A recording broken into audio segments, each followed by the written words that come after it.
Oke, kita mulai saja sambil menunggu teman-teman yang lain untuk bergabung. Oh ya, sedikit informasi, minggu depan mulai UTS ya teman-teman ya. Mohon dipersiapkan materinya yang sudah disampaikan aja sampai dengan yang hari ini.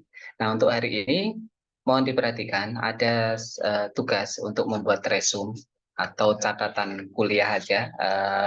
Sebenarnya ini membantu teman-teman juga. Jadi ketika teman-teman membuat resume, otomatis sudah sekalian belajar seperti itu.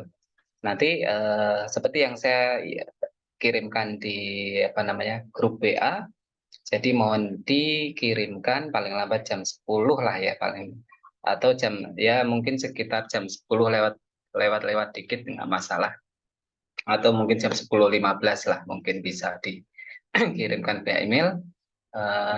Ya itu aja. Oke, kita mulai saja, kita berdoa dulu. Bismillahirrahmanirrahim. Semoga diberikan kemudahan dalam pembelajaran kita pada pagi hari ini, dan bisa apa yang saya sampaikan bisa diterima dengan baik dan mudah. Amin. Sebentar, saya share screen dulu.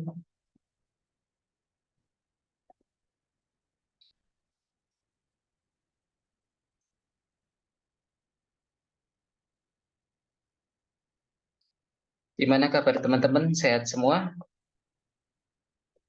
Alhamdulillah, Pak. Alhamdulillah sehat. Ya, itu saja yang doa yang kita harapkan ya. Apakah sudah tampil di layar teman-teman? Sudah, Pak. Baik.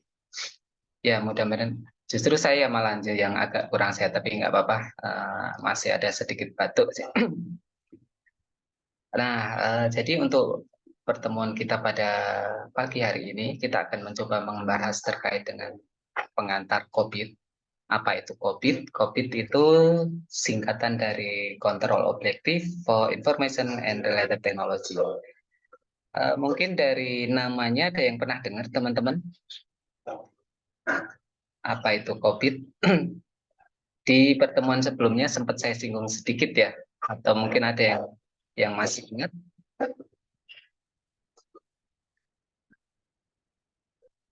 Oke, saya lanjutkan. Nah, COVID ini merupakan suatu best practice, atau bisa juga COVID yang merupakan singkatan dari Control Objective for Information and Related Technology ini dapat didefinisikan merupakan suatu tools atau alat pengendalian untuk informasi dan komunikasi serta teknologi terkait, dan merupakan suatu standar terbuka. Nah, di sini tujuannya untuk pengendalian terhadap teknologi informasi yang dikembangkan oleh ISAKA. ISAKA itu apa? Suatu organisasi di mana disebut sebagai Information System Audit and Control Association. Jadi, ISAKA ini merupakan asosiasi untuk audit sistem informasi. Nah, kemudian melalui lembaga yang dibuat oleh ISAKA, yaitu ITGI atau Information and Technology Governance Institute atau ITGA, yang didirikan pada tahun 1992. Nah, jadi COVID ini nantinya banyak digunakan sebagai tools atau best practice oleh beberapa organisasi, mungkin juga company, perusahaan, institusi, akademik maksudnya. Nah, itu digunakan sebagai tools untuk mengelola atau mengukur tingkat maturity atau kematangan aplikasi atau penerapan teknologi informasi dalam organisasinya. Nah, nantinya ketika mengetahui untuk mengukur tersebut, tim atau bisa juga kaitannya dengan audit SI ya, nantinya si auditor dan timnya bisa mengetahui permasalahan-permasalahannya, kemudian temuan-temuan terkait risiko yang mungkin timbul dalam organisasi seperti itu. Nah, COVID ini pertama kali dikenalkan itu pada tahun 1996. Kemudian banyak mengalami perubahan mulai COVID versi 1, 2, 3, 4. Nah, Ini yang saya sampaikan ini masih berdasarkan COVID-4 ya, 41 ya. Setelah itu ada COVID-5, terus kemudian yang terbaru 2019. Ada sedikit perbedaan, namun pada dasarnya hampir sama. Paling tidak teman-teman ini saya sampaikan dulu untuk COVID yang 4.1. Nah, kemudian di sini disebutkan bahwa COVID yang diluncurkan pada tahun 96 pertama kali ini memang sudah banyak mengalami perubahan, berupa perhatian ini lebih kepada dokumen sumber, kemudian revisi pada tingkat lebih lanjut, serta tujuan pengendalian rinci dan tambahan seperangkat alat implementasi atau implementation toolset yang pada edisi keduanya kemudian di launching atau diluncurkan pada tahun 1998. Nah, kemudian edisi yang ketiga, COVID ini ditandai dengan masuknya penerbit utama baru, yaitu yang dibentuk ITGI atau Information and Technology Governance Institute. Nah, kemudian edisi COVID yang keempat ini merupakan versi terakhir dari tujuan pengendalian untuk informasi dan teknologi yang terkait. Jadi, COVID ini pada dasarnya teman-teman pahami bahwa ini merupakan suatu tools best practice. Teman-teman bisa gunakan. Nanti teman-teman bisa gunakan juga untuk misalnya membuat apa namanya tugas akhir itu apa skripsi ya, skripsi bisa menggunakan pemodelan menggunakan tools COVID ini untuk mengukur tingkat maturity misalnya. Mungkin teman-teman akan melakukan KP atau kerja praktek di suatu perusahaan, teman-teman bisa mengukur tingkat kematangan IT di suatu perusahaan tersebut. Tentunya nanti dibutuhkan data. Data bisa didapat bisa melalui kuesioner, bisa melalui wawancara, bisa melalui observasi atau pengamatan teman-teman selama melakukan KP atau praktek kerja. Sekarang namanya apa ya? KP itu PKL atau apa? Ya itulah ya sejenisnya. Nanti teman-teman bisa pernah mengapa ini saya sampaikan biar teman-teman memahami sebenarnya COVID itu seperti apa dan bagaimana penerapannya. Seperti itu. Nah, kemudian COVID ini merupakan suatu kerangka kerja atau framework untuk pengendalian atau kontrol teknologi informasi dalam suatu organisasi atau company atau perusahaan apapun itu ya. Nah kemudian di sini tentu di langkah utama harus menetapkan dulu yaitu visi dan misinya. COVID visi dan misi. Nah, ini visi dari COVID ini sebagai model untuk penguasaan IT.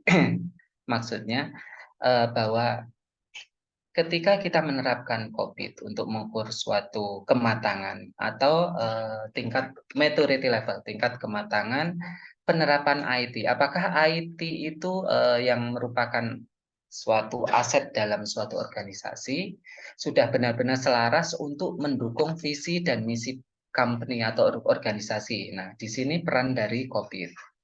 Jadi, COVID ini sangat dibutuhkan untuk mengetahui apakah tujuan dari IT, apakah organisasi itu menginvestasikan dananya yang tidak murah atau tidak sedikit untuk mengembangkan teknologi informasi yang digunakan, itu memang sudah benar-benar selaras atau inline dengan visi misi dari organisasi. Nah, ini kaitannya nanti akan diketahui apakah benar-benar sudah selaras untuk mendukung visi misi organisasi seperti itu.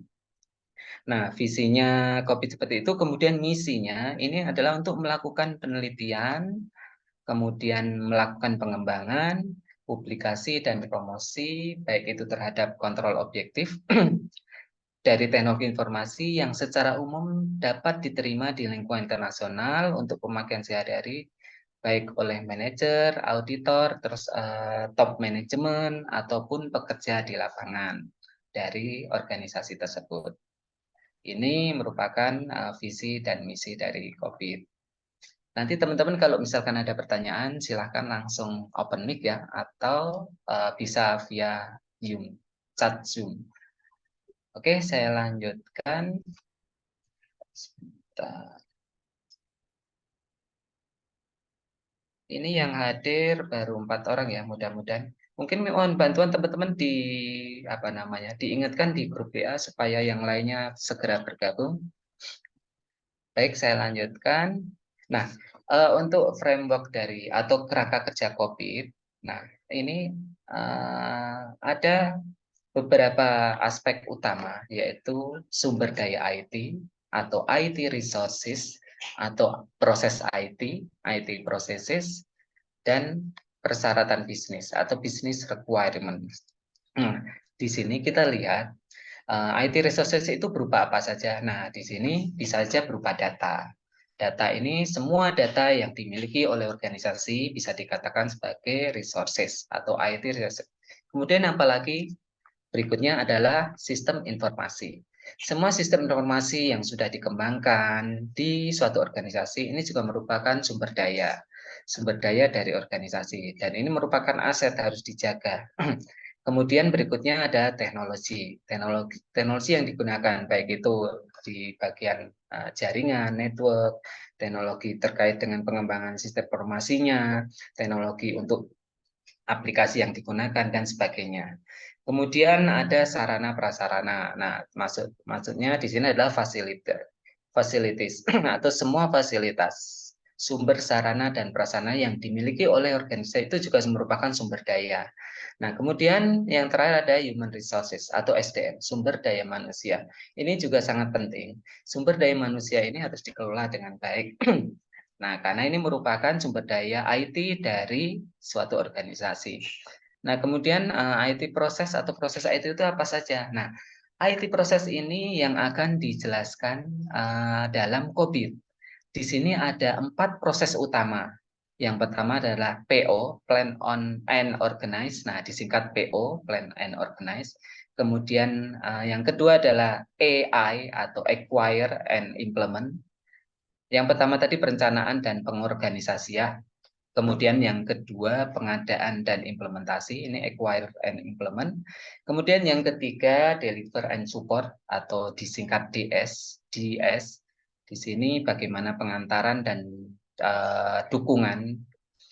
Kemudian yang keempat adalah monitor and evaluate. Jadi ME ya, di sini merupakan pengawasan dan evaluasi. Pengawasan nantinya terkait dengan bagaimana implementasinya gimana, sosialisasi seperti apa, pengawasannya seperti apa. Nah, nanti ada evaluasi juga. Nah, kemudian terkait dengan persyaratan bisnis atau business requirement, ini nantinya akan kita mengetahui atau menilai bagaimana tingkat efektivitas atau efektivitas dari organisasi tersebut. Apakah organisasi berjalan dengan menggunakan sumber daya dengan sudah secara efektif atau belum, seperti itu. Bagaimana tingkat efektivitas untuk mencapai visi dan misi dari organisasi. Seperti itu ya teman-teman ya. Sebentar. Nah, berikutnya selain tingkat efektivitas, berikutnya adalah efisiensi. Nanti COVID ini juga bisa digunakan untuk mengukur efisiensi dari organisasi itu sudah berjalan dengan efisien atau malah menjadi boros seperti itu. Nah, kemudian juga untuk meningkatkan confidentiality, kerahasiaan. Apa yang dimaksud dengan confidentiality? Ya, ini artinya terkait dengan data. Data itu tadi sebagai aset dari organisasi seperti itu. Kemudian selain tadi berikutnya adalah data integrity. Nah, ini juga perlu penting. Kemudian selain itu adalah ketersediaan, availability.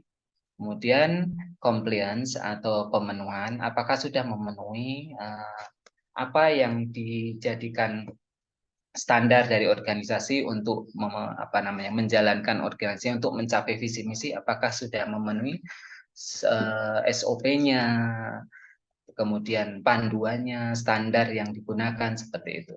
Kemudian juga information reliability atau keandalan informasi yang digunakan. Berikutnya, nah kita lihat bagaimana hubungan dari masing-masing ketiga aspek ini. Nah, di sini terkait dengan business requirement ini nantinya apa yang stakeholder hadapkan dari IT. Yang dimaksud stakeholder ini semua pemangku kepentingan atau yang mempunyai hubungan baik itu top manajemen, kemudian top manajemen bisa dikatakan board of director ya. Nah, kalau kemarin saya sebutkan apa namanya top manajemen itu board of director bisa terdiri dari direktur utama dan jajaran direksi lainnya. Kemudian di level di bawahnya para manajer, kemudian di bawahnya mungkin ada supervisor atau superintendent, kemudian baru staff atau pelaksana lapangan. Kemudian juga supplier. Nah, ini stakeholder termasuk dalam stakeholder. Baik itu yang apa namanya supply manajemennya terkait dengan yang mensuplai untuk kebutuhan barang dan jasa dari organisasi. Kemudian juga pihak ketiga yang menyediakan jasa yang lain, misalnya pengembangan sistem informasi, misalnya tidak dikembangkan dengan sendiri. Nah, hal-hal itu juga semuanya termasuk dalam stakeholder.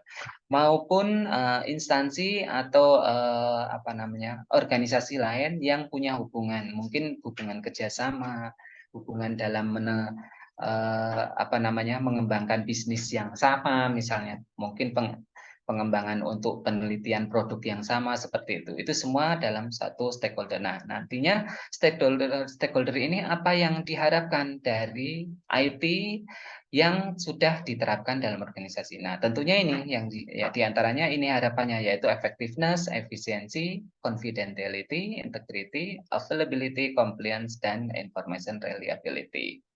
Seperti itu, teman-teman. Nah, berikutnya terkait dengan proses IT. Nah, di sini bagaimana IT itu atau teknologi informasi, IT itu bisa dikembangkan, diorganisir untuk dapat bereaksi terhadap suatu kebutuhan. Nah, maksudnya gini, bagaimana suatu organisasi itu melakukan proses IT, memanfaatkan teknologi IT untuk dapat menggunakan sumber daya yang ada untuk mencapai tadi business requirement. Seperti itu.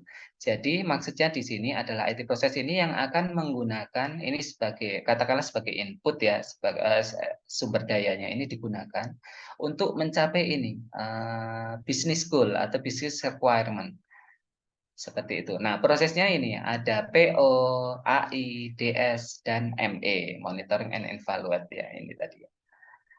Sampai di sini ada pertanyaan teman-teman?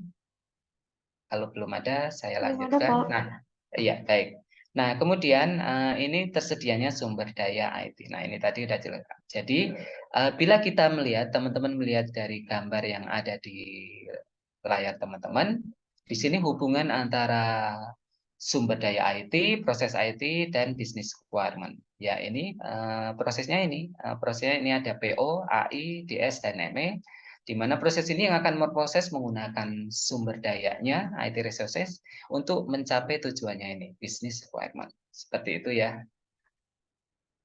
Nah, kemudian, terkait dengan stakeholder di sini, bahwa COVID ini dirancang untuk bisa digunakan minimal oleh 3 pengguna. Sebenarnya bisa yang lain juga, tapi ini minimal yang pasti ya, yang pasti 3 pengguna. Yang pertama adalah manajemen, kemudian users, dan auditor. Nah, manajemen ini dengan penerapan COVID, manajemen dapat terbantu dalam proses penyeimbangan risiko dan pengendalian investasi dalam lingkungan IT yang tidak dapat diprediksi. Jadi kaitannya di sini nantinya para top manajemen yang tadi saya sebutkan adalah BOD atau Board of Director. Nah, ini mereka akan membantu dalam proses pengambilan keputusan seperti itu. Dalam proses penyeimbangan risiko, artinya apa? Ketika menerapkan COVID akan diukur tingkat kematangannya. Kemudian kenapa tingkat kematangannya di level tersebut? Nanti ada levelnya mulai 0, 0,0 sampai 5,0. Yang terendah 0, tertinggi adalah 5. Dan setiap level itu ada namanya. Nanti kita sampai di sana. Nah, ketika di level tertentu, misalnya katakanlah di level 1 poin sekian. Nah, mengapa di level itu? Apa kendala-kendalanya? Apa temuan-temuannya? Kenapa tidak bisa di level yang lebih tinggi? Nah, ini tentunya ada risiko-risiko dan tentunya manajemen perlu tahu dan ini tentunya perlu proses penyeimbangan seperti itu. Kemudian juga adanya pengendalian investasi. Pengendalian investasi di lingkungan IT yang tentunya di sini tidak dapat diprediksi. Karena kita tahu teknologi informasi ini hal sesuatu yang bisa dikatakan memang katakanlah dalam suatu pengembangan sistem informasi bila tidak dilakukan dengan jadwal yang sangat ketat, sedikit molor aja, sehari aja bisa membutuhkan biaya yang sangat besar. Nah, ini yang dikatakan apa namanya investasi dalam lingkungan IT ini tidak dapat diprediksi karena dampaknya luar biasa ketika apa namanya investasinya tidak dikendalikan, tidak dapat terkendali ya butuh biaya yang tidak sedikit atau yang dalam jumlah yang sangat besar. Kemudian terkait dengan user ini merupakan pengguna atau pengguna ini dapat menggunakan COVID dalam hal ini untuk memperoleh keyakinan atas layanan keamanan dan pengendalian IT yang disediakan oleh pihak internal atau pihak ketiga. Nah, dalam hal ini, user ini juga akan menerapkan COVID ini. Nah, ini juga akan mendukung misalnya tingkat kepatuhan user dalam menggunakan baik itu nanti bagaimana proses dalam perencanaan dan pengorganisasian, kemudian terkait dengan bagaimana untuk apa namanya untuk implementasinya, kemudian untuk penyampaian, deliver dan untuk kegiatan dukungan atau supportingnya seperti itu, mendukung di antara departemen yang satu dengan departemen yang lain di antar dalam suatu organisasi tersebut. Kaitannya seperti itu. Kemudian untuk auditor terkait dengan penerapan COVID ini bahwa auditor nantinya dapat memperoleh dukungan dalam opini yang dihasilkan dan atau untuk memberikan saran kepada manajemen atas pengendalian internal yang ada. Nah, tentunya ini juga akan membantu memudahkan auditor dalam memperoleh dukungan. Nantinya untuk memberikan opini-opini terkait temuan hasil-hasil temuan ketika melakukan audit yang akan disampaikan atau memberikan saran kepada manajemen. Selanjutnya, manajemen akan melakukan pengendalian internal seperti itu. Nah, kita lihat di sini kerangka kerja COVID. Nah, ini ada tujuan bisnis, bisnis objektif. Ini IT resources atau sumber daya IT. Ini tadi ya, ada data, sistem aplikasi, teknologi, fasilitas, dan SDM, people. Kemudian ini tadi bisnis objektifnya adalah effectiveness, efisiensi, confidentiality, integrity, availability, compliance, dan reliability. Nah, ini apa namanya sumber daya. Kemudian prosesnya ini yaitu ada PO, AI, DS, dan ME. Proses ini yang akan memproses sumber daya untuk mencapai bisnis objektif. Nah, ini kriterianya ini. Nah, kemudian dari PO ini 4 proses utama ini terdiri dari ada untuk PO ini ada 11 penjelasan lebih detailnya. Kemudian ada namanya high level control objektif. Jadi di sini untuk PO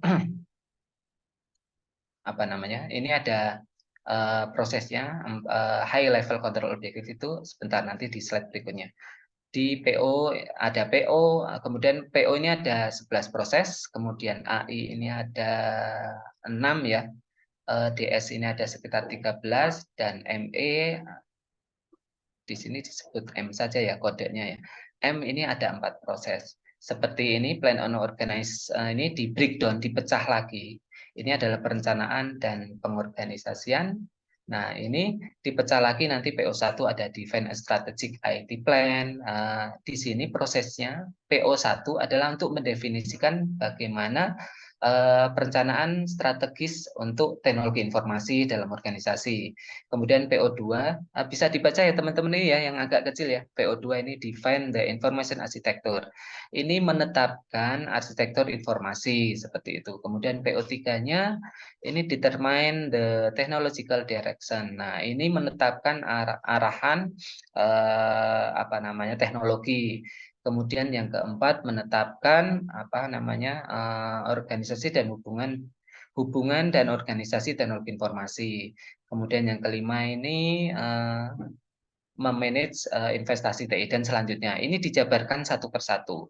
Artinya apa? Di dalam high level control objective atau proses PO, plan and organize, ini dijabarkan lagi ada 11 proses lebih detail. Nah, kemudian untuk AI ini acquire and implement atau pengadaan dan implementasi. Ini ada AI1. AI1 itu identify automated solution. Seperti itu teman-teman ya. Nah, sebentar saya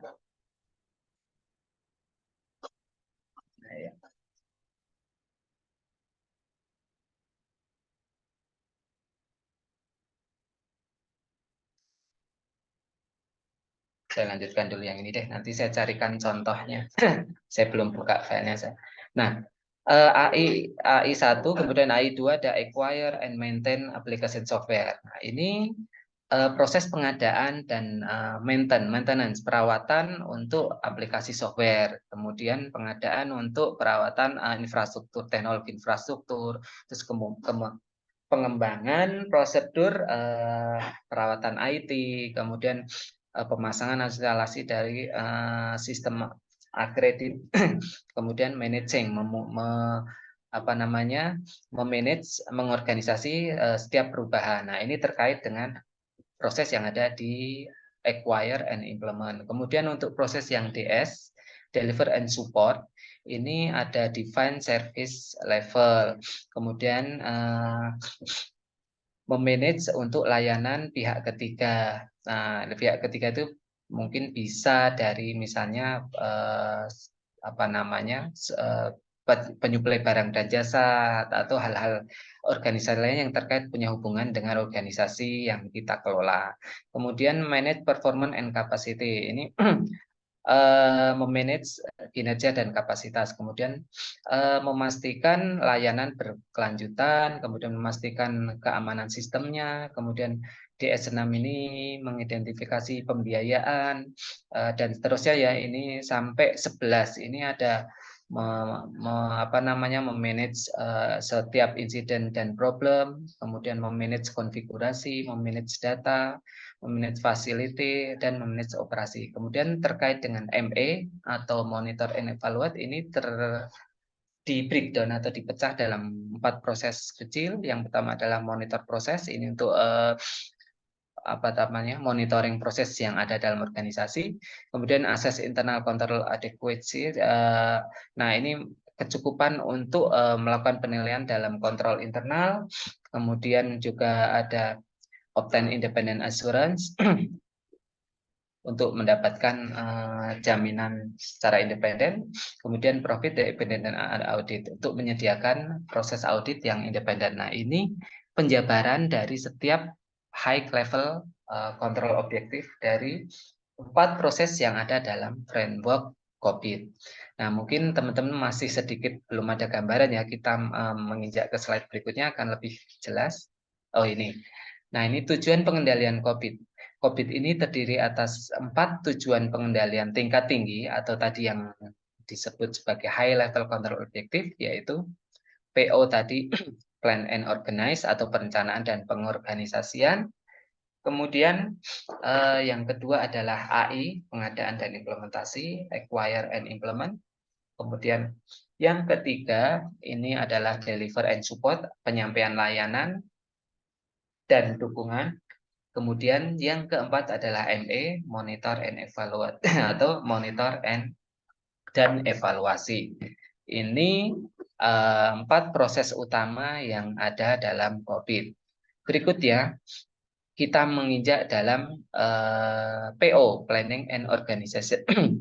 Nah, di sini menjelaskan terkait dengan strategi atau taktik atau perhatian atas identifikasi bagaimana suatu IT secara maksimal ini dapat berkontribusi dalam pencapaian tujuan bisnis. Nah, di sini peran dari proses atau high level control objektif untuk proses PO.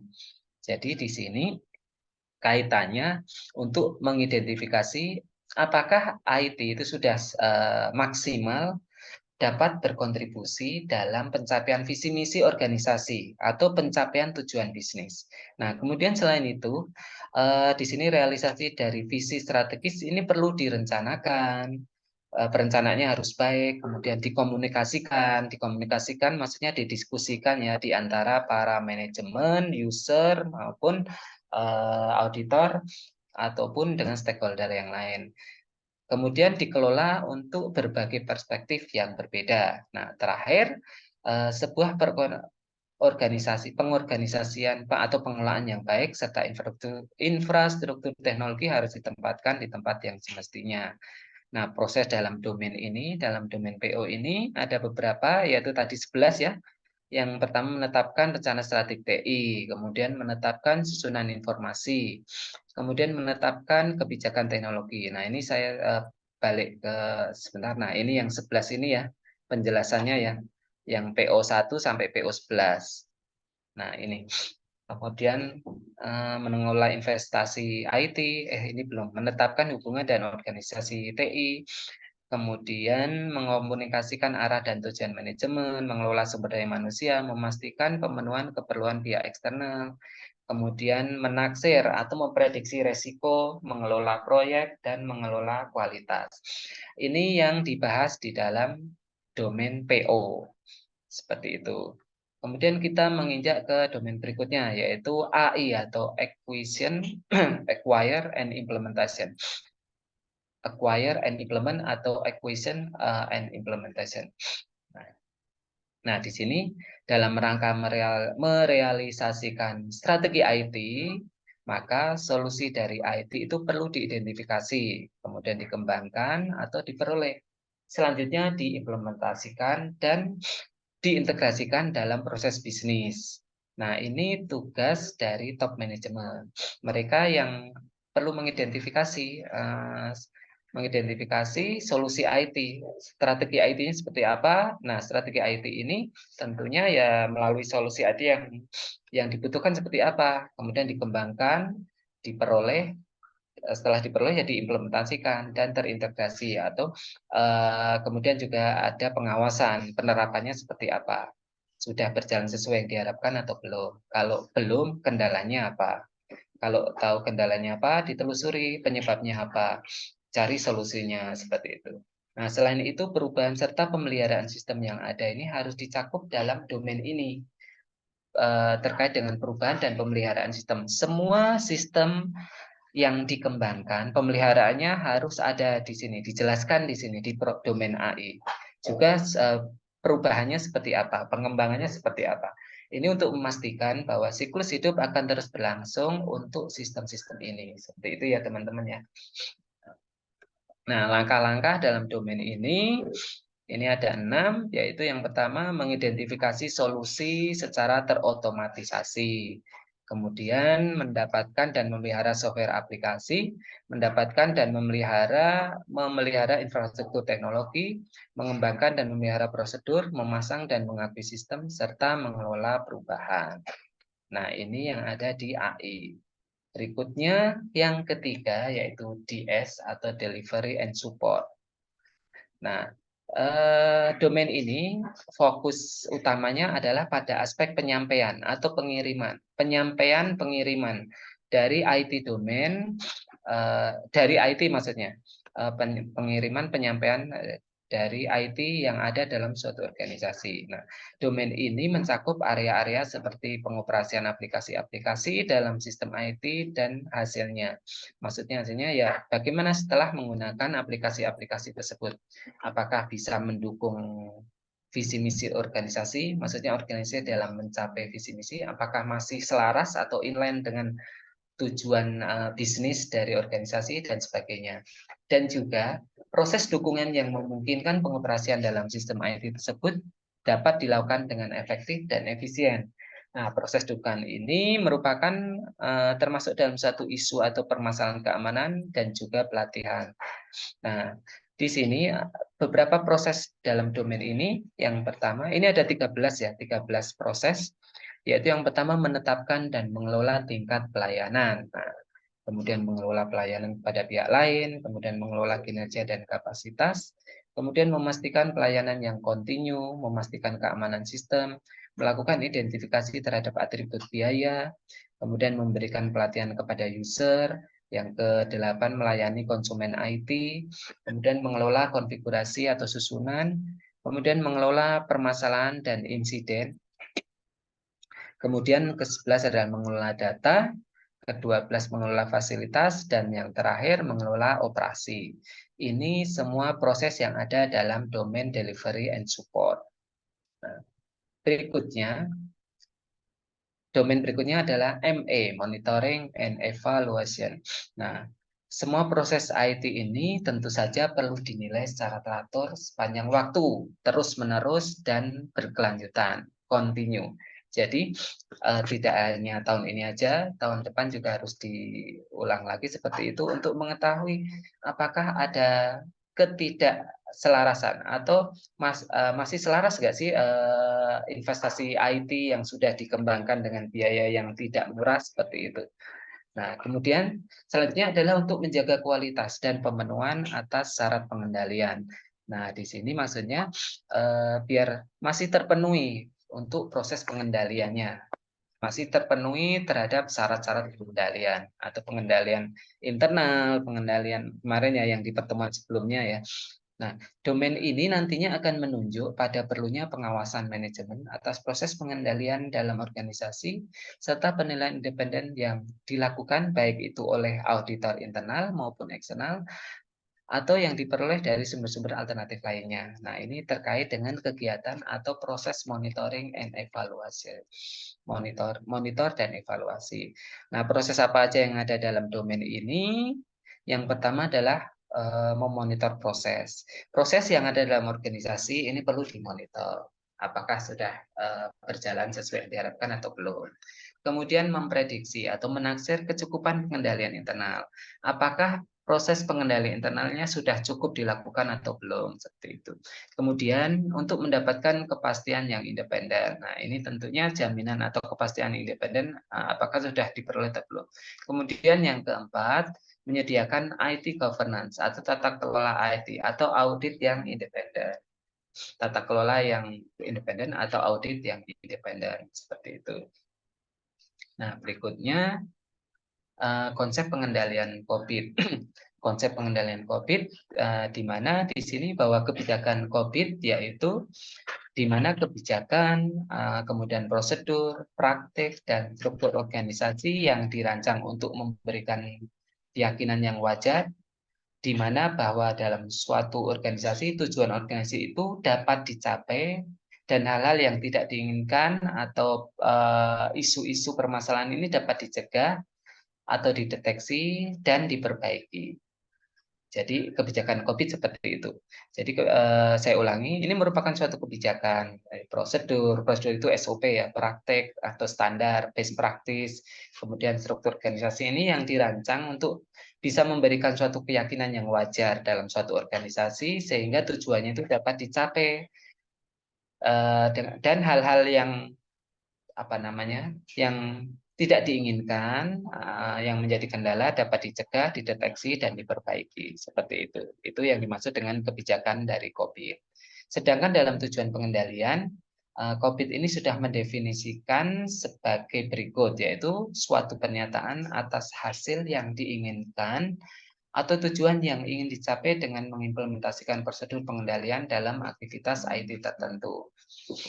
Jadi kalau kebijakan itu ini tadi, kemudian untuk tujuan pengendaliannya ya suatu pernyataan atas hasil yang diinginkan atau tujuan yang ingin diraih atau ingin dicapai dengan mengimplementasikan prosedur pengendalian dalam aktivitas IT. Itu tujuan pengendalian dari COVID. Nah, kemudian masuk dalam dimensi pengendalian COVID. COVID ini melihat pengendalian dalam 3 dimensi yang berbeda. Nah, tadi ya sumber IT, proses IT, dan kriteria informasi atau bisnis goal dari IT seperti itu. Kemudian tadi udah dijelaskan ya, sumber IT itu apa aja, sumber dayanya, prosesnya apa aja, proses itu yang ada di domain 4, domain COVID. Kemudian kriteria tadi yang ada beberapa yang efektivitas, efisiensi, reliability, confidentiality, apa namanya, integrity dan sebagainya. Nah, kemudian sumber IT. Nah, ini sumber IT kita bahas. Di sini, dimensi sumber IT mencakup semua aset IT suatu perusahaan yang dapat diidentifikasikan sebagai berikut. Yang pertama adalah data. Nah, jadi sumber IT ini merupakan sumber daya IT yang dimiliki oleh organisasi. Semua yang dimiliki oleh organisasi bisa berupa data yang pertama, kemudian sistem informasi atau sistem aplikasi, kemudian teknologi, berikutnya adalah fasilitas. Fasilitas ini bisa sarana prasarana, kemudian manusia atau SDM, sumber daya manusia. Nah, ini semua adalah aset dari organisasi, aset dari company atau perusahaan. Nah, ini dikatakan sebagai sumber daya IT atau aset yang dimiliki oleh perusahaan. Seperti itu, teman-teman. Kemudian untuk proses IT, dimensi proses IT ini mencakup semua proses yang dilakukan di perusahaan. Nah, ini merupakan tadi ada empat domain ya, 4 domain utama, yaitu proses perencanaan dan organisasi, kemudian proses pengadaan dan implementasi, kemudian proses pengantaran atau penyampaian, dan dukungan. Kemudian yang keempat adalah proses monitoring dan evaluasi.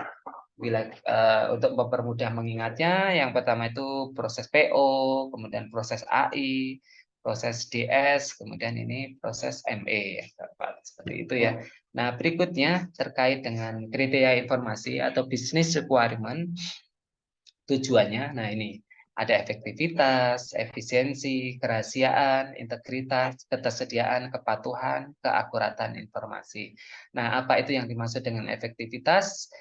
Di sini semua hal-hal yang menyangkut untuk memperoleh informasi yang relevan dan berhubungan dengan proses bisnis, seperti bagaimana penyampaian informasi dengan benar, bagaimana konsistensi dapat dipercaya dan tepat waktu. Apakah penyampaiannya itu konsisten, konsisten dalam hal dapat dipercaya dan tepat waktu. Ini terkait dengan efektivitas. Bagaimana kaitannya dengan efisiensi? Efisiensi ini kriteria informasinya fokus pada ketentuan informasi melalui penggunaan sumber daya yang optimal. Jadi sumber daya yang dibutuhkan ini optimal ya, tidak boros, seperti itu. Nah, kemudian untuk kriteria kerahasiaan seperti apa? Ini fokus terhadap proteksi terhadap informasi yang penting, informasi yang sensitif dari orang yang tidak memiliki hak akses atau hak otorisasi. Nah, ini terkait dengan kerahasiaan. Kerahasiaannya ya ini harus ada kecukupan proteksi terhadap informasi yang sensitif, informasi yang penting dari orang-orang yang tidak mempunyai hak akses atau hak otorisasi. Kemudian terkait dengan aspek integritas, ini berhubungan dengan keakuratan dan kelengkapan informasi sebagai kebenaran yang sesuai dengan harapan dan nilai bisnis. Integritas ini harus dijaga. Data yang ada, data integritinya harus terjaga. Datanya tetap original, tidak diubah, tidak berubah, tidak ditambah, tidak dikurangi. Seperti itu. Kemudian ketersediaan, availability. Ini berhubungan dengan informasi yang tersedia ketika diperlukan dalam proses bisnis yang sekarang maupun yang akan datang. Jadi dalam proses existing yang ada saat ini, yang sedang dijalankan, diterapkan, diimplementasikan saat ini, harus tersedia. Jadi kapanpun dibutuhkan bisa diakses, kapanpun dan dimanapun, seperti itu. Jadi ini aspek availability dari kriteria informasi. Kemudian terkait dengan compliance atau kepatuhan, kriteria informasi berikutnya ini kepatuhan, ya ini yang sesuai menurut hukum, compliance menurut regulasi, peraturan, dan rencana perjanjian untuk proses bisnis dari organisasi. Seperti itu. Kemudian yang terakhir terkait dengan keakuratan informasi, hubungannya ini dengan ketentuan kecocokan informasi untuk manajemen dalam hal mengoperasikan entitas dan mengatur pelatihan keuangan dan kelengkapan laporan pertanggungjawaban. Ini terkait dengan keakuratan informasi. Berikutnya berikutnya ini terkait dengan manajemen guideline. Nah, di sini manajemen guideline ini berisi tentang suatu arahan, baik itu secara umum maupun spesifik. Di sini mengenai apa saja yang mesti dilakukan atau yang tidak boleh dilakukan, terutama agar dapat menjawab pertanyaan-pertanyaan sebagai berikut. Nah, ini manajemen guideline-nya atau petunjuk bagi manajemen tentang hal-hal spesifik apa yang mesti dilakukan agar bisa menjawab pertanyaan berikut. Yang pertama diantaranya yaitu sejauh mana IT organisasi itu harus bergerak, sejauh mana Anda harus bergerak. Dalam hal ini adalah teknologi informasinya. Dan apakah biaya TI yang dikeluarkan sesuai dengan manfaat yang dihasilkan, seperti itu. Nah, ketika manajemen ini menerapkan suatu teknologi informasi, dia harus bisa menjawab ini. Kalau tidak bisa, ya harus mengembangkan COVID ini untuk bisa mengetahui sampai di mana IT-nya membawa organisasi arahannya kemana, dan biaya yang sudah dikeluarkan sebagai investasi IT ini apakah sudah memberikan manfaat, sudah selaras, sudah mendukung organisasi dalam mencapai tujuannya, dalam mencapai visi misinya, seperti itu. Nah, kemudian yang kedua, harus bisa menjawab apa saja indikator untuk suatu kinerja yang bagus. Nah, indikator-indikator apa saja yang bisa diterapkan atau yang bisa diukur untuk menilai suatu kinerja dari organisasi yang bagus, seperti itu. Kemudian berikutnya, apa saja faktor atau kondisi yang harus diciptakan agar dapat mencapai sukses atau yang disebut sebagai critical success factor. Critical success factor. Nah, kemudian berikutnya yang keempat, apa saja risiko-risiko yang timbul atau yang mungkin akan timbul apabila kita tidak mencapai sasaran yang ditentukan. Nah, ini harus bisa menjawab seperti itu. Berikutnya yang kelima, bagaimana dengan perusahaan lainnya? Apa yang mereka lakukan? Nah, ini kaitannya perusahaan lain ini ya sebagai benchmarking ya, sebagai bisa dijadikan standar yang misalnya yang sudah menerapkan COVID dengan di level yang sudah settle atau mulai baik seperti itu, atau mungkin malah perusahaan kompetitor. Nah, kemudian bagaimana Anda mengukur keberhasilan dan bagaimana pula membandingkannya. Nah, ini harus bisa menjawab pertanyaan ini. Top manajemen harus bisa mengetahui bagaimana keberhasilan dari pengukuran tingkat kematangan dari IT dari suatu organisasi. Kemudian bagaimana membandingkannya di level mana, terus target yang ingin diraih di level mana, seperti itu. Nah, kemudian, nah ini contoh misalnya, contoh beberapa pertanyaan dalam COVID. Ini terkait dengan domain yang pertama, yaitu plan and organize. Nah, ini beberapa topik yang dibahas di PO ini adalah strategi dan taktik, kemudian merencanakan visi, kemudian pengorganisasi dan infrastruktur. Beberapa pertanyaan yang umum biasanya yang terkait dengan domain PO ini, apakah IT dan strategi bisnis sudah ditetapkan? Nah, ini sudah ditetapkan belum?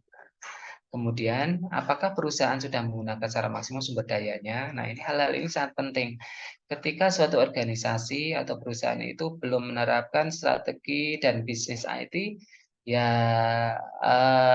untuk mencapai visi misinya akan kesulitan seperti itu.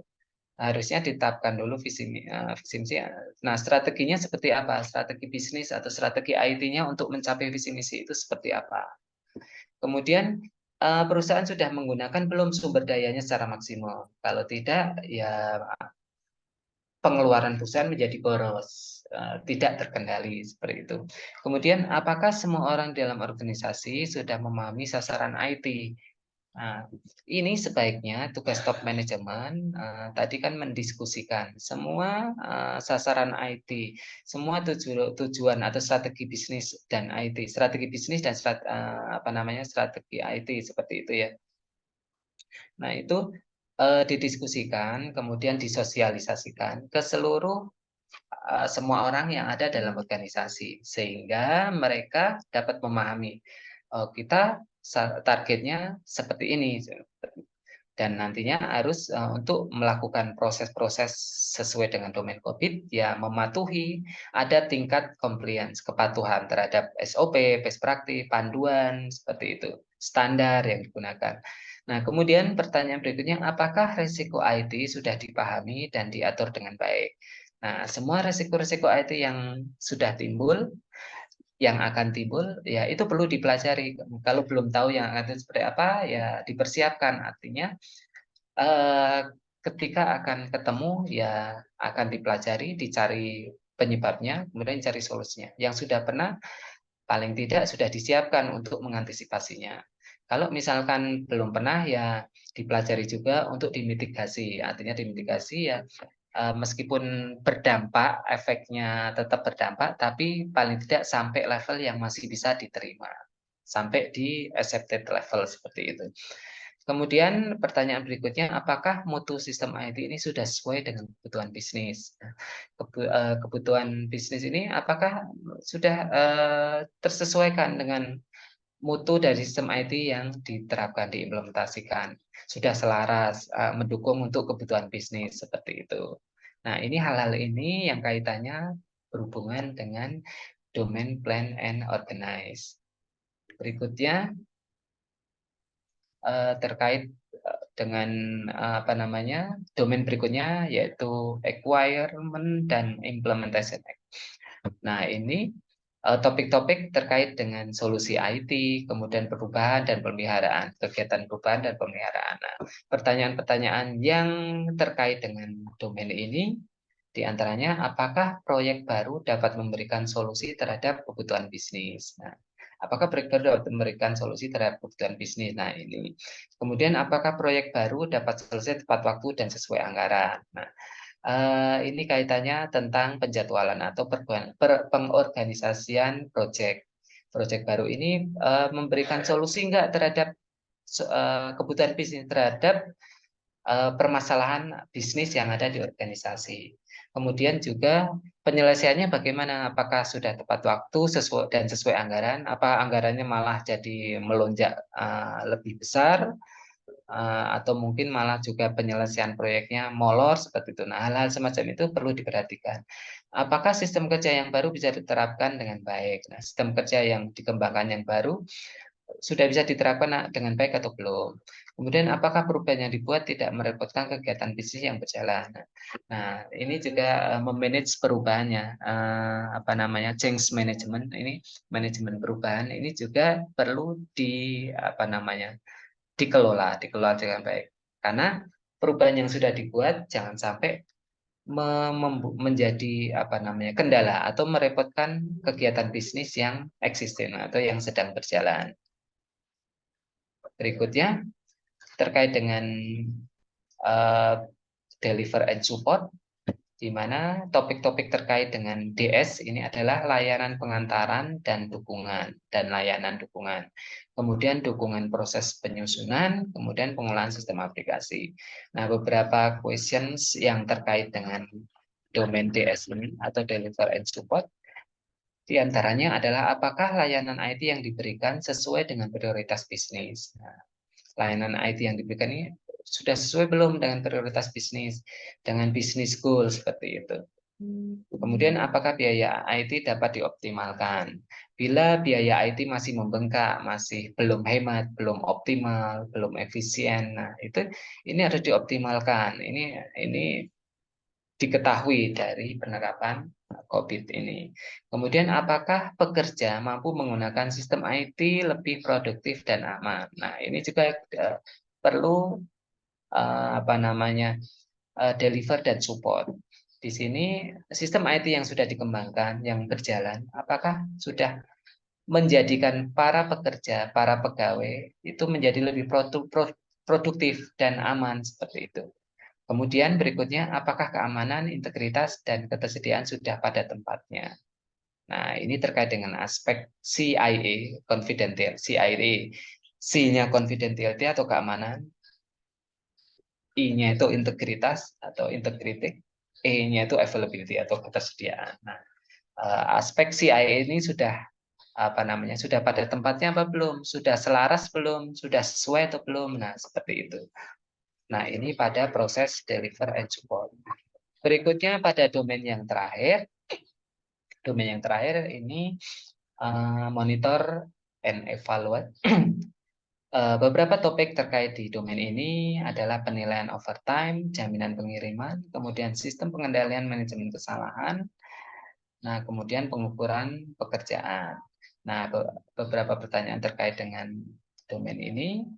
Dapatkah IT mendeteksi suatu permasalahan sebelum semuanya terlambat? Nah, ini untuk memonitor, melakukan monitoring, pengawasan.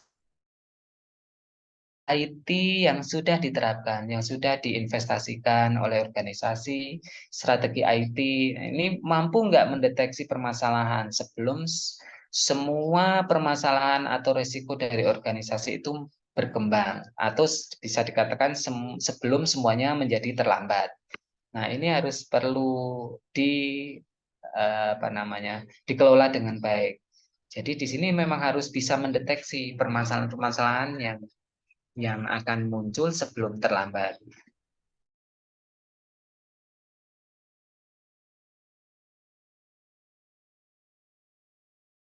Apakah jaminan kemandirian yang diperlukan dalam memastikan bidang-bidang kritis bisa beroperasi sesuai dengan yang diharapkan? Nah, di sini dalam hal monitoring, pengawasan, dan evaluasi, tentunya dibutuhkan suatu jaminan kemandirian untuk memastikan bahwa aspek-aspek tertentu dalam hal bidang-bidang yang kritis ini tentu diharapkan bisa beroperasi sesuai yang diharapkan untuk menunjang atau mendukung dalam hal pencapaian tujuan bisnis goal seperti itu. Nah, ini tujuannya, pentingnya untuk domain monitor and evaluate. Berikutnya, nah setelah kita membahas proses-proses utama atau high level control objektif, proses-proses kontrol objektif, pengendalian tujuan. Nah, terkait itu kita berikutnya kita menginjak pada pendefinisian model kematangan. Model kematangan di sini pendefinisian model kematangan suatu proses teknologi informasi mengacu pada kerangka kerja COVID yang secara umum dijelaskan berikut ini. Sebentar, maaf.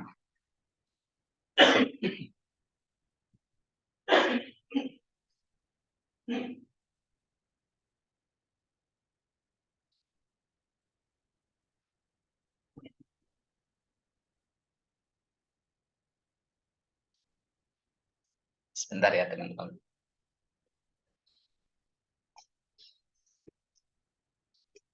Nah, saya lanjutkan. Mohon maaf, ada gangguan sedikit. Nah, di sini ada beberapa level. Level 0, di sini level 0 ini tidak ada. Jadi, model kematangan di penjelasan model kematangannya di sini bahwa kondisi ini, di kondisi 0 ini, di mana suatu organisasi atau perusahaan sama sekali tidak peduli terhadap pentingnya teknologi informasi untuk dikelola secara baik oleh manajemen. Nah, jadi ini ya organisasi tidak berjalan. Artinya apa? Tidak mungkin model kematangan itu 0. Biar bagaimanapun tetap ada poinnya. Entah itu antara 0 sampai 1. Nah, ini jadi suatu organisasi dikatakan model kematangannya atau tingkat kematangan IT-nya, maturity levelnya itu 0 bila perusahaan itu sama sekali tidak peduli terhadap pentingnya teknologi informasi untuk dikelola secara baik oleh manajemen. Seperti itu. Kemudian di level 1 atau awal atau ad hoc, di mana kondisi ini perusahaan secara reaktif melakukan penerapan dan implementasi teknologi informasi sudah sesuai dengan kebutuhan-kebutuhan mendadak yang ada tanpa didahului dengan perencanaan sebelumnya. Nah, maksudnya perusahaan ini masih bisa dikatakan trial and error. Jadi dia tidak mempunyai perencanaan-perencanaan khusus. Misalnya dalam hal untuk produksi. Jadi ini tidak direncanakan dengan baik atau proses apapun hanya dilakukan secara mendadak, dadakan karena mungkin masih baru. mungkin perusahaan masih baru, masih mempelajari prosesnya seperti apa, proses bisnisnya seperti apa. Misalnya untuk pengadaan barang dan jasa, dia belum mempunyai standar, belum mempunyai perencanaan yang baik. Jadi semuanya dilakukan coba-coba, dilakukan secara mendadak atau ad hoc, dadakan gitu ya. Sesuai kebutuhan-kebutuhan yang mendadak. Jadi, oh misalnya butuh ini, ya udah beli. Nah itu, jadi tidak ada prosedur yang baku, belum ada yang baku seperti itu. Ini di level 1, di level kematangan atau maturity-nya 1 atau awal, dikatakan awal atau ad hoc. Kemudian di level 2, ini istilahnya disebut sebagai berulang. Nah, di sini dijelaskan model maturity-nya, kondisi di mana perusahaan telah memiliki pola yang berulang kali dilakukan dengan melakukan manajemen aktivitas terkait dengan tata kelola teknologi informasi. Namun, keberadaannya belum terdefinisi secara baik dan formal sehingga masih terjadi ketidakkonsistenan. Nah, jadi di sini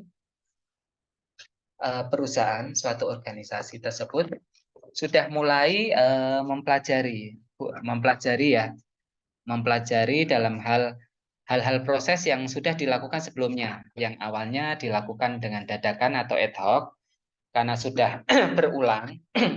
Misalnya besok mengulang lagi proses yang kemarin. Oh, kemarin mau proses produksi atau proses pengadaan barang dan jasa misalnya. Kemudian kan sebelumnya sudah melakukan proses. Nah, proses berikutnya karena prosesnya berulang, sudah mulai mempelajari, oh ternyata proses seperti ini jadi lambat, ada permasalahan, ketemu permasalahan, nah, mulai mempelajari kira-kira sebaiknya seperti apa, sudah melakukan manajemen aktivitas dengan memanfaatkan tata kelola teknologi informasi. Namun belum secara formal, secara baik terdefinisi, sehingga masih tidak konsisten. Nah, kemudian sudah mulai ada prosedur, namun tidak seluruhnya terdokumentasi dan tidak seluruhnya disosialisasikan kepada pelaksana. Nah, jadi setelah mempelajari proses yang berulang, mencoba untuk membuat prosedur. SOP-nya dibuat. SOP-nya dibuat. Namun ternyata SOP yang dibuat ini tidak terdokumentasi dengan baik. Meskipun sudah dibuat, didiskusikan ke orang tertentu saja, namun tidak disosialisasikan kepada seluruh user. Jadi ketika top management mengundang beberapa anak buahnya misalnya merapatkan, kita prosesnya seperti ini untuk memangkas proses, untuk memangkas biaya. Nah, dibuatlah suatu prosedur. Namun tidak didokumentasikan dengan baik. Misalnya tidak dipasang prosedurnya di tempat-tempat yang dibutuhkan proses tersebut atau tidak disosialisasikan ke semua user atau tenaga pelaksana yang akan melaksanakan prosedur tersebut. Nah, kemudian berikutnya yang ketiga ini belum ada pelatihan formal untuk sosialisasi prosedur tersebut. Jadi ketika user akan diterapkan prosedur, belum ada pelatihan yang secara formal yang mendukung user dipastikan atau tingkat kepatuhan untuk mematuhi prosedur itu sudah dilakukan dengan baik. Seperti itu, karena belum adanya pelatihan. Kemudian tanggung jawab pelaksanaan berada pada masing-masing individu. Nah, ini yang dikatakan model kematangan di level 2 atau berulang. Berikutnya, di model kematangan level 3 atau proses terdefinisi, di mana kondisi di sini perusahaan telah memiliki suatu prosedur standar atau SOP yang sudah mulai tertata baik, terdokumentasi dengan baik, dan tertulis yang telah disosialisasikan ke segenap jajaran manajemen dan karyawan untuk dipatuhi dan dikerjakan dalam aktivitas sehari-hari. Kemudian tidak ada pengawasan untuk menjalankan prosedur tersebut sehingga memungkinkan terjadinya banyak penyimpangan. Nah, di level yang lebih tinggi ini, di level 3 atau tingkat kematangannya sudah terdefinisi, prosesnya sudah terdefinisi. Nah, perusahaan sudah membuat semua SOP, semua sudah tertulis dengan baik, semua sudah disosialisasikan ke seluruh jajaran pegawai, ke jajaran user, ke jajaran manajemen, karyawan, dan tenaga lapangan untuk dipatuhi dan dikerjakan dalam kegiatan sehari-hari mendukung aktivitasnya sehari-hari sesuai dengan di sini tidak ada pengawasan. Sebenarnya ini sudah ada pelatihan sebenarnya ya, sudah ada pelatihan untuk mendukung bahwa user akan melakukan prosedur dengan baik. Namun tidak ada pengawasan. Jadi ketika tidak diawasi oleh top manajemen, masih banyak user di level bawah yang tingkat kepatuhannya masih rendah, tingkat compliance-nya masih rendah, masih perlu diawasin seperti itu. Jadi di sini ya karena tidak ada pengawasan ya mereka kadang-kadang menyimpang, nggak mengikuti SOP sehingga hasilnya ya banyak penyimpangan. Nah ini tingkat maturity di level 3 atau proses yang terdefinisi. Berikutnya di level keempat, level yang lebih tinggi lagi, di sini adalah model kematangannya ini terkelola dan terukur. Ini di level 4. Nah, kondisi di sini dijelaskan sebagai kondisi di mana suatu organisasi atau perusahaan ini telah memiliki sejumlah indikator atau ukuran kuantitatif yang dijadikan sebagai suatu sasaran maupun objek terhadap kinerja proses teknologi informasi. Nah, kemudian terdapat fasilitas untuk memonitor dan mengukur prosedur yang sudah berjalan yang dapat mengambil tindakan jika terdapat proses yang diindikasikan tidak efektif. Seperti itu. Sebentar. Berikutnya,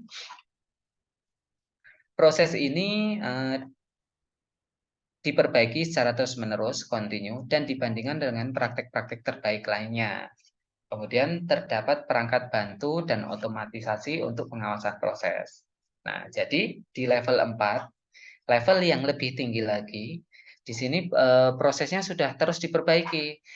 Tentunya dengan menjalankan proses yang berulang, kemudian sudah terdefinisi, permasalahannya sudah diketahui, oh ternyata kalau prosesnya seperti ini banyak terlalu lama prosesnya, terlalu banyak birokrasi seperti ini harus dipangkas.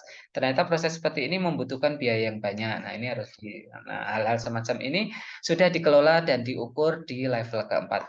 Jadi perusahaan atau organisasi yang di level keempat ini dia sudah punya SOP yang sudah baik, sudah dilaksanakan dengan baik, sudah didokumentasikan dengan baik, sudah disosialisasikan dengan baik, sudah ada pengawasan juga. Kalau tadi yang di level ketiga sudah disosialisasikan namun tidak ada pengawasan. Nah, yang keempat ini sudah diawasin, sudah diawasi.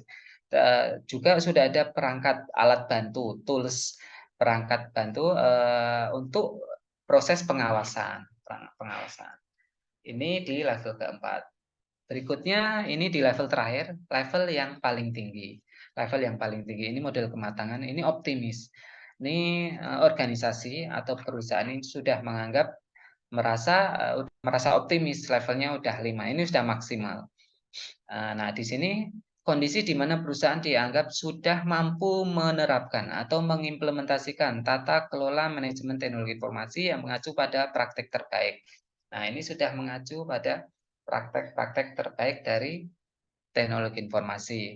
Kemudian proses telah mencapai level terbaik karena perbaikan yang terus-menerus dan perbandingan dengan perusahaan lain, seperti itu. Kemudian juga adanya perangkat bantu otomatis yang digunakan untuk mendukung workflow, alur kerja seperti itu, untuk meningkatkan atau menambah efisiensi dan kualitas kinerja dari proses. Kemudian memudahkan perusahaan untuk beradaptasi terhadap perubahan. Nah, sehingga karena sudah mapan, ini yang paling mapan ya, semua SOP, semua proses yang ada dalam organisasi sudah mengikuti semua dari domain keempat, domain COVID sudah dilaksanakan dengan baik. Bahkan sudah semuanya sudah perfect gitu ya, bisa dikatakan gitu. Nah, perusahaan sehingga mampu beradaptasi setiap perubahan. Misalnya ada perubahan apapun, kendala apapun, isu-isu apapun, karena sudah dikelola dengan baik, baik itu investasinya dikelola, manajemen data dikelola, keamanan dikelola, investasi dikelola, insiden juga dikelola, semuanya sudah terdokumentasi, sudah SOP-nya sudah ada, dan semuanya sudah tersosialisasi dan pengawasannya juga sudah baik, semua user, pegawai semua sudah bisa dikatakan sudah mapan ya. Mereka bahkan bisa dikatakan tidak perlu diawasi pun mereka tingkat compliance-nya atau kepatuhannya sudah bisa dikatakan baik, sudah diakui lah seperti itu. Tidak Nah, ini di level 5 ini tentunya perusahaan-perusahaan ini yang nantinya akan tetap survive. Ada apa namanya? Mereka larinya nanti ke depannya sudah mengembangkan BCP juga, Business Continuity Plan. Jadi tingkat keberlangsungan bisnisnya akan terjaga dengan baik seperti itu. Nah, ini terkait dengan model kematangan. Nah, kemudian ini contoh aja ya, saya ambil contoh. Ini terkait dengan, misalnya ini terkait dengan kuesioner. Nah, teman-teman, misalnya untuk melakukan assessment atau penilaian.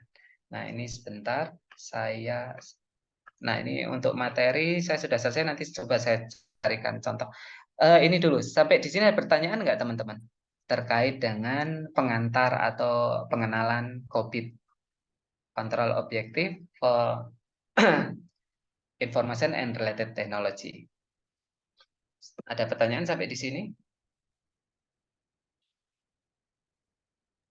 Belum ada, Pak. Belum ada ya, baik. Kalau belum ada, ini saya coba sampaikan sedikit. Saya contoh dokumen sebentar.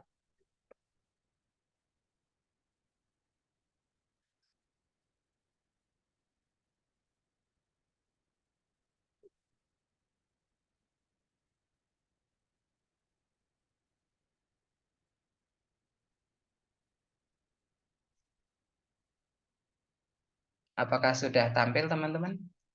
Sebentar kok.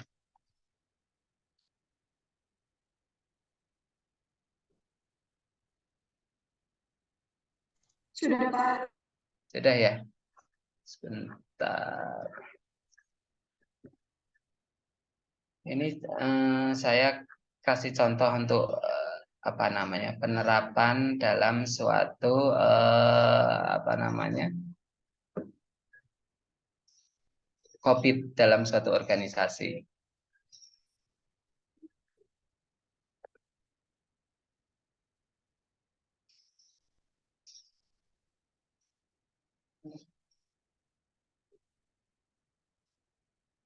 Mana tadi ya kok jadi hilang. Bentar ya, saya carikan.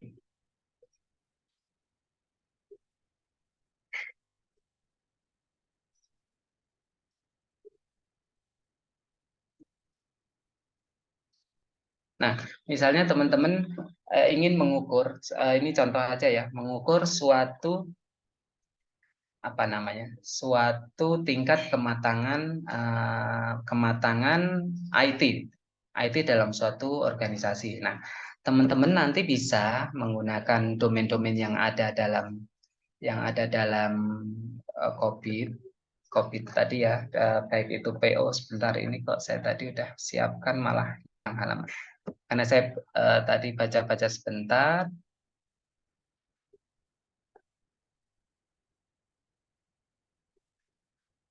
Nah, ini aja deh. Nah, ini contoh misalnya dalam suatu organisasi, teman-teman melakukan mengobservasi, melakukan penelitian, misalnya mengukur. Nah, mengukur itu membutuhkan data. Seperti ini diagram radar ya, pemetaan hasil kuesioner. Nah, ini dari kuesioner. Wah, saya nggak bisa jadiin pointer ini. Nggak apa-apa. Ini kursor saya kelihatan nggak, teman-teman? Terlihat, Pak. Kelihatan ya? Ya udah. Nah, ini PO1, ini PO sampai PO10, kemudian AI1 sampai AI7, kemudian DS1 sampai DS13, dan ada ME1 sampai ME4. Nah, di sini kita lihat, teman-teman bisa lihat, misalnya PO1 ini di suatu perusahaan atau organisasi ini mempunyai skor 2,21. Kemudian PO2 ini 2,30. PO3 2,12, PO4 2,14, dan seterusnya. Misalnya untuk AI1 ini skornya 2,06. Jadi di bawah ini sebentar. Di bawah ini 0, Kemudian garis lingkaran pertama ini 1. Sebentar. Setengah ya, maaf. Ini skalanya saya baru lihat. Ini 0, ini setengah. Lingkaran kedua ini 1. Kemudian 1,5, 2, 2,5, 3. Jadi lingkaran yang paling luar ini di level 3. 3. Ini dibuat di level 3 maksimalnya sebenarnya 5 ya tadi ya, yang optimis ya. Kalau 0 kan tidak ada, non-existent. Nah, kemudian yang satu tadi ad hoc gitu ya, ad hoc ya, yang awal, yang 2 itu berulang. Yang ketiga tadi terdefinisi seperti itu. Nah, kita lihat ini AI1 poinnya di 2,06. Ini titiknya ya yang seperti apa namanya, yang warna biru titiknya. Untuk AI2 di skor 2,15. AI3 ini. Nah, ini semua dihitung, semua domain prosesnya dalam suatu organisasi dihitung. Nah, ini berdasarkan dari mana? Bisa dari kuesioner, bisa dari wawancara. Wawancara tentunya ke semua stakeholder. Top manajemen diwawancarain. Semua pertanyaan-pertanyaan terkait yang ini tadi, terkait dengan domain-domain tadi ditanyakan. Nah, teman-teman bisa dari pertanyaan atau wawancara tersebut bisa mengalokasikan kira-kira di level berapa. Kalau level 0 misalnya apa namanya, si user menjawab, oh kita tidak ada SOP untuk itu, kita ya prosesnya masih dadakan. Nah, itu berarti prosesnya di level 1 seperti itu. Misalnya ke user kedua ditanya, oh untuk proses pengamanan data seperti apa? Kita belum punya prosedurnya. Kita ya masih kita apa namanya masih proses berulang sih meskipun ini ya maksudnya mencoba mempelajari kalau misalnya ada kendala. Nah, itu bisa kita taruh di level 2 seperti itu. Nah, itu akan dilakukan terus sampai tentunya kuesionernya juga seharusnya semua pegawai seperti itu teman-teman. Nanti kenapa poinnya ada pecahan-pecahan? Kan tadi ada 1, 2, 1, 0 sampai 5 ya. Nah, setiap orang, semua proses ini diambil datanya. Kemudian setiap pegawai dikalkulasi di rata-rata seperti itu. Nanti ketemu skornya seperti ini. Nah, seperti itu teman-teman. Ada pertanyaan sampai di sini? Kemudian berikutnya, nah ini contohnya. Ini skor dari kuesioner. Nah, ini didukung misalnya proses PO, Plan Organize. Kemudian domain PO. Ini untuk proses PO1, pendefinisian rencana strategis IT. Kemudian ada penjelasan lagi. PO1.1, pendefinisian rencana strategis ini dijabarkan lagi. Nah, ini TI bekerjasama dengan unit menetapkan investasi TI dalam mendukung strategi unit. Nah, ternyata kita dari hasil kuesioner ini. Nah, ini didukung dari wawancara seperti itu. Ini wawancaranya. Nah, ini semua datanya kita lakukan untuk mendapatkan poin-poin itu. Kemudian sebentar. Kita ini kita cari hasil kuesionernya ya. Kita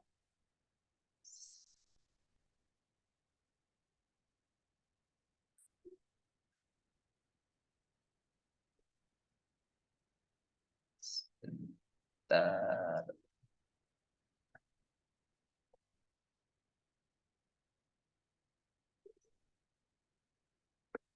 Nah, ini contoh kuesioner ya. Contoh kuesionernya ini harus dimasukkan. Nah, ini kalau nama sebenarnya tidak usah, nggak apa-apa. Biasanya kan kalau kuesioner ini datanya rahasia. Yang penting kita sebagai peneliti harus bisa merahasiakan data tersebut. Nah, ini untuk mempermudah, ini dibuat lebih sederhana.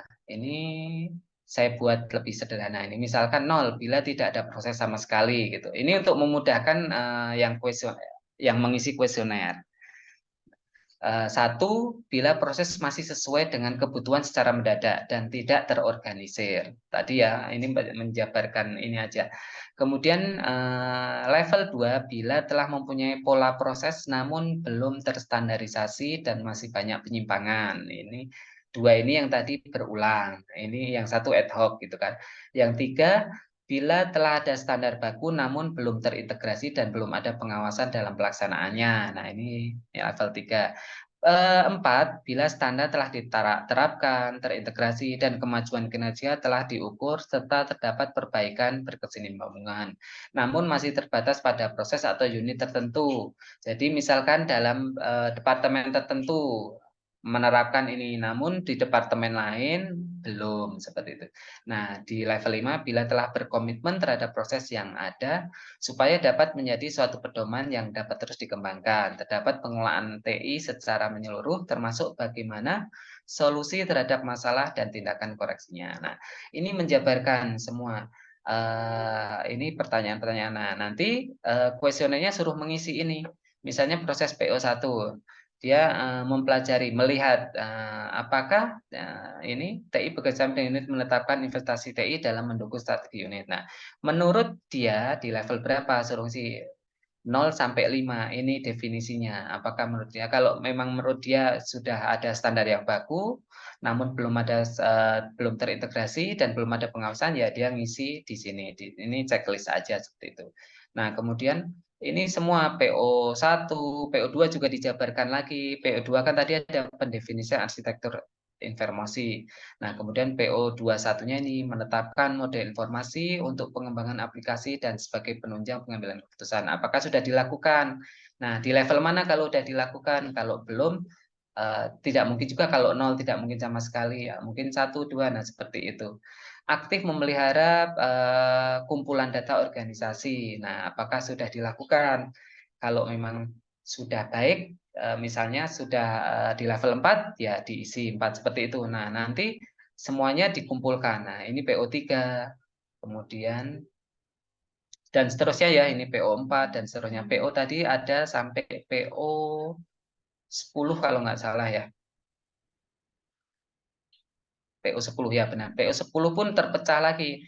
PO kan perencanaan dan pengorganisasian. Terus PO10 kan tadi manage proyek atau pengelolaan proyek. Nah, ini ada namanya subproses. Nah, subproses ini penjelasannya lagi memelihara kerangka kerja untuk investasi TI. Apakah sudah di level mana seperti itu? Ini semua dijabarkan kuesionernya. Kemudian setelah PO selesai masuk ke AI. AI ini terkait dengan acquire dan implement. Nah, tadi ada pengadaan dan penerapan. Kemudian AI 1 ini identifikasi otomasi solusi. Kemudian AI 2 ini pengadaan dan pemeliharaan aplikasi perangkat lunak. Nah, semua ini prosesnya ditanyakan. Di pengadaan perangkat lunak ini macam-macam ya, ada menerjemahkan kebutuhan unit dalam perencanaan strategi seperti apa, kemudian menetapkan detail teknis dan rancangan kebutuhan perangkat lunaknya, bagaimana penetapannya, di skor berapa. Kemudian ini misalnya mengembangkan AI 2.8, mengembangkan suatu rancangan QA atau Quality Assurance untuk mendapatkan kualitas prosedur kebijakan organisasi. Seterusnya sampai AI tadi ada AI, karena ini setiap COVID itu ada jumlahnya beda-beda meskipun sebenarnya hampir mirip ya, tapi tentunya yang terbaru yang sudah dilengkapi. Nah, ini AI terakhir adalah AI 7, ini pengadaan dan penerapan. Ini pengadaan ini AI 7 nanti menetapkan penyelesaian perubahan. Nah, kemudian di AI 71 ini melakukan atau mendidik staf yang sesuai dengan pelaksanaan pengembangan sistem informasi, implementasi dan modifikasi sistem. Nah, ini untuk mengetahui skornya. Nah, kemudian yang berikutnya ada DS. DS tadi ada DS sampai berapa sebentar. Ini lumayan banyak memang yang harus dilakukan. Ada DS 9, 10, DSS, 13 nih.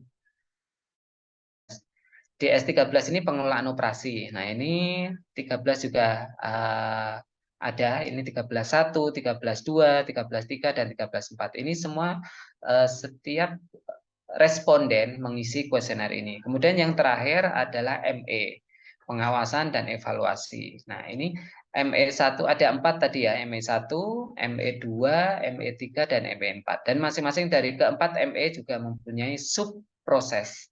Subprosesnya ini dijabarkan. Dan semua responden harus mengisi. Setelah mengisi, kita akan dapatkan hasil. Sebentar, hasilnya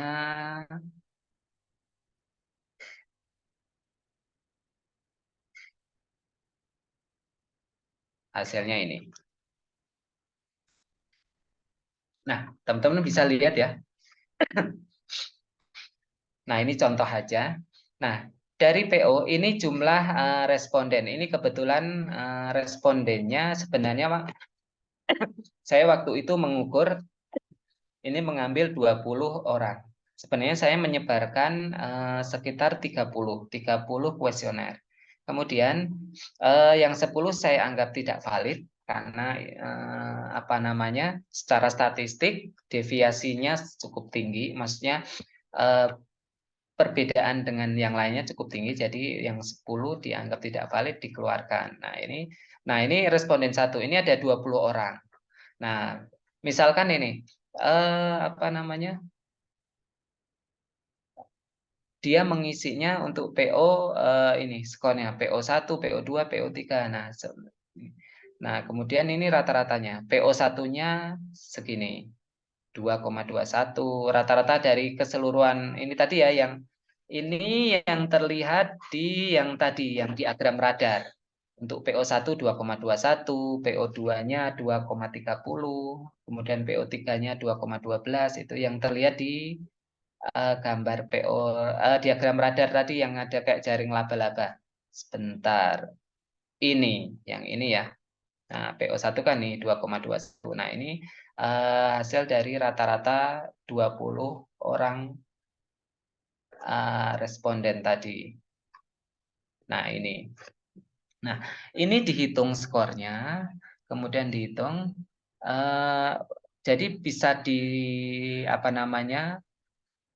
Disimpulkan untuk skor dari PO untuk proses PO di organisasi ini yang diukur itu adalah 2,1, 2,10. Berarti ini levelnya masih di level 2 itu bisa dikatakan sebagai tadi berulang, tapi lebih dikit gitu ya. Nah, untuk proses AI ini di 2,15. Kemudian di proses deliver and support apa delivery dan support ini 2,18. Dan di ME monitoring dan evaluasi ini malah di bawah 2. Ini masih satu, ya hampir 2 lah ya. Satu itu tadi ad hoc. Bisa dikatakan masih dadakan, masih secara dadakan prosesnya. Meskipun sudah mendekati proses yang berulang seperti itu. Nah, tapi secara keseluruhan dari keempat domain ini, domain COVID ini menggunakan COVID 41 ini digabung di rata-rata ketemu total skornya adalah 2,12. 2,12 berarti ini tingkat kematangan IT dalam organisasi yang saya ukur ini. Nah, ini tentunya selain kuesioner juga didukung dari wawancara seperti itu. Nah, kembali lagi setelah ketemu di skor 2,12 total keseluruhannya 2,12. Kemudian nah nah ini kan setiap domain ini kan di bawah 3 ya, karena rata-ratanya kan 2,12. 2,2. Nah, ini masing-masing tadi ada yang PO1 2,21, 2,3. Nah, kemudian kita menetapkan target yang ingin dicapai. Suatu organisasi tentunya tidak ingin terus-terusan berada di level ini prosesnya. Nah, proses 2 skor poin 2,12 itu kan berarti masih proses berulang. Nah, ini targetnya berarti di proses di level 3 ini, targetnya ya, target yang ingin diraih di 3 ini yang merah. Ini kalau lingkaran ini adalah bundaran pertama ini yang di tengah 0, ini 1, 2, ini 3, yang merah ada merah ini 4, ini 5. 5 ini yang maksimal. Nah, ini target yang ingin diraih di level 3 seperti itu. Seperti itu ya, teman-teman ya. Nah, kemudian setelah ingin mencapai ya apa yang apa namanya? Yang diusulkan untuk bisa mencapai skor di level 3 tersebut seperti itu. Nih, sebentar saya carikan gambar untuk tadi saya sudah siapkan tapi kok terus hilang. Bentar.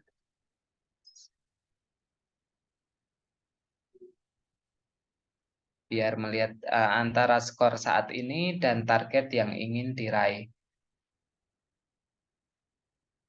Nah, ini dia. Nah, jadi gini teman-teman.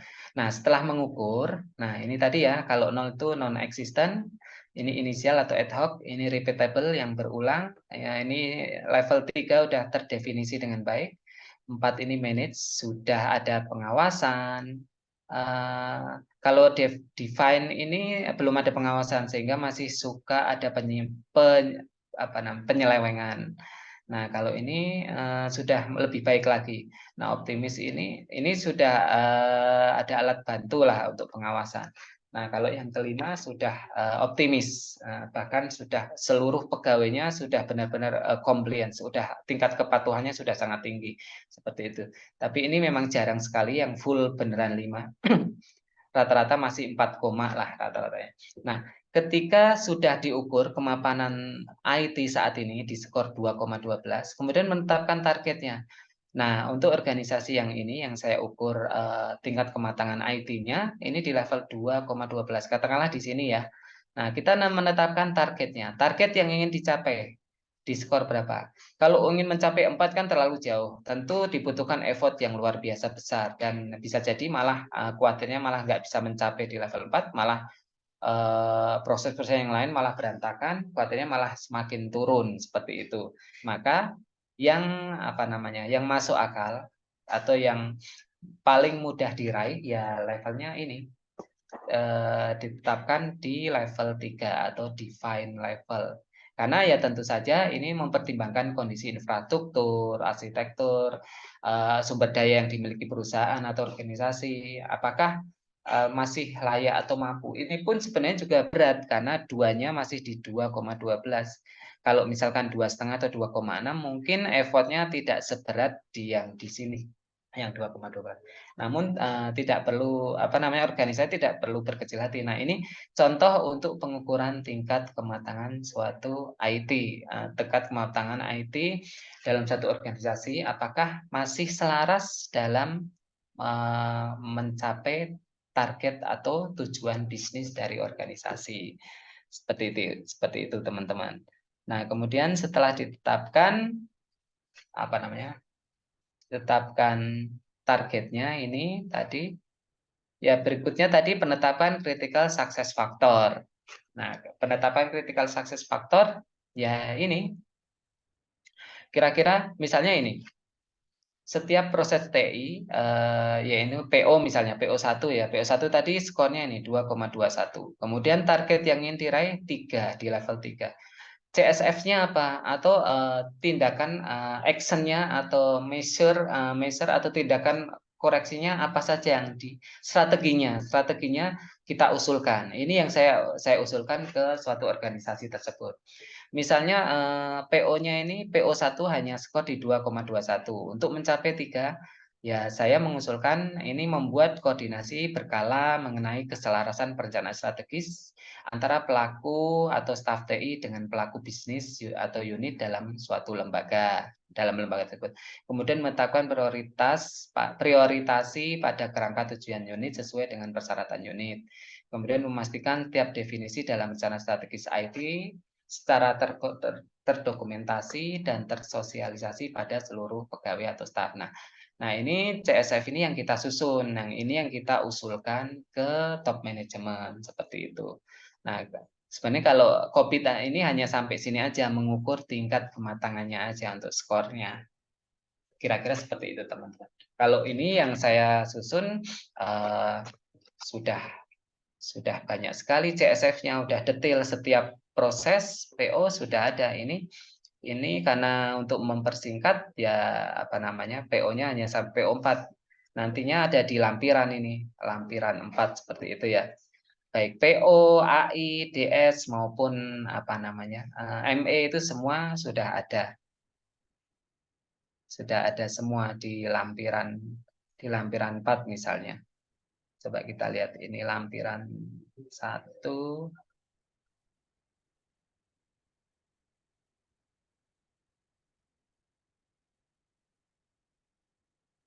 Lampiran 2.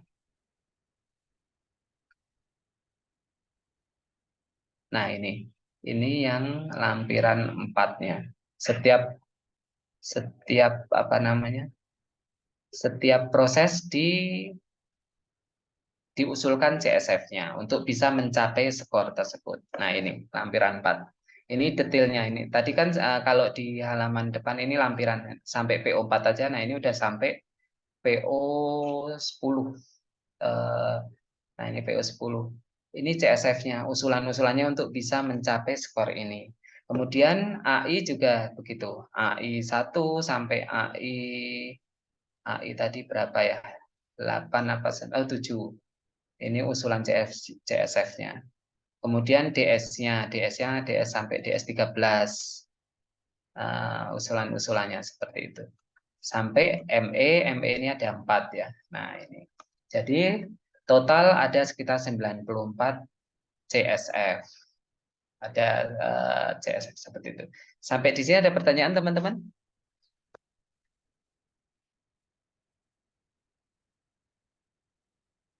Halo?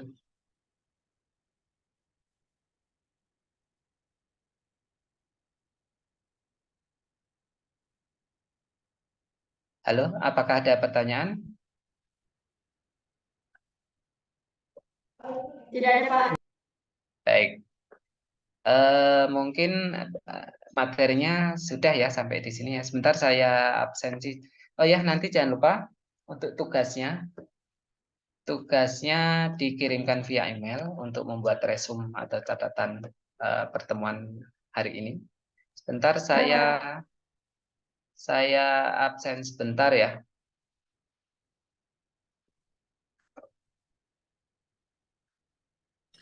Tugasnya itu PDF atau Word, Pak? PDF aja. Kalau Word kadang-kadang suka berantakan saya bukanya. Oh iya, Pak. Pak, kalau Baik, sudah dikirim Word gimana, Pak? Kenapa? Kalau sudah dikirim Word gimana, Pak? Ya udah nggak apa-apa. Yang udah dikirim nggak apa-apa, nggak usah ngulang lagi. Ya, baik saya panggil satu persatu. Aulia Puspanabila, ada Hadir, ya? Pak. Firly Adinda Putri Azahra, Hadir, Pak. Intan Ratnasari. Hadir, Pak. Berikutnya Kamalia Mardiah, Hadir, Pak. Muhammad Fahmi, Hadir, Pak. ya, Wulandari, ada ya. Baik. Kalau yang Mbak Novita Sari ini nggak ada ya emang ya? Beda ini ya? Beda, Pak. Ah ya ya ya, baik. Oke, kalau gitu berarti hadir semua hari ini. Terima kasih. Saya ulangi lagi, ya, Izin bertanya, materi boleh. yang di learning nggak di-upload ya, Pak? Belum di-upload. Yang yang kemarin ya. Iya, Pak. Nanti saya cek, saya upload semua deh. Atau saya kirimkan lagi semua di grup WA ya. Baik, Pak. Terima kasih, Pak. Ya. Ya. Baik, itu aja yang bisa saya sampaikan. Terima kasih atas perhatian teman-teman. Salam sehat selalu. Tetap semangat belajar. Selamat pagi. Terima kasih dan wassalamualaikum warahmatullahi wabarakatuh. Waalaikumsalam warahmatullahi wabarakatuh. Terima kasih, Pak. Terima kasih, Pak. Terima kasih juga.